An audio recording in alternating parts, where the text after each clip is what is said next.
लोकशाहीचा बुलंद आवाज, रिपब्लिकन वार्ता महाराष्ट्र। पोलीस हवालदार पवन परदेशी यांना गुप्त बातमीदारांमार्फत बातमी मिळाली की सम्राट स्वीट्स, पांडवनगरी, इंदिरानगर, नाशिक या ठिकाणी एक इसम हा पोलीस दलात नसताना तसा लोकांमध्ये समज निर्माण व्हावा या उद्देशाने पोलीस दलातील अधिकारी अंमलदार वापरतात तशी वर्दी आणि त्यावरील ओळख चिन्हे स्वतः अंगावर परिधान करून फिरत आहे अशी खात्रीशीर माहिती मिळाल्याने त्यावरून गुन्हे शोध पथकाचे अंमलदार पोलीस हवालदार परदेशी, पोलीस शिपाई सागर कोळी, पोलीस शिपाई अमोल कोथमिरे, पोलीस शिपाई सौरभ माळी यांनी सापळा रचून आरोपी नामे प्रवीण पंडित गोसावी, वय 36 वर्ष, राहणार 6 चंद्रमौली अपार्टमेंट, स्वराज्यनगर, पाथर्डी फाटा, नाशिक यास पकडून त्याची चौकशी केली असता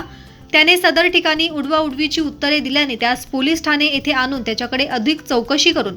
विचारपूस केली असता त्यांनी पोलीस नसल्याची कबुली दिल्याने त्याच्या विरुद्ध इंदिरानगर पोलीस ठाणे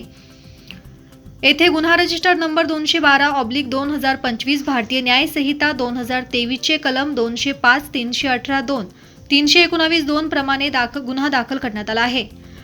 रिपब्लिकन वार्ता Maharashtra, bureau report, Nashik. Subscribe now and press the bell icon. Never miss an update.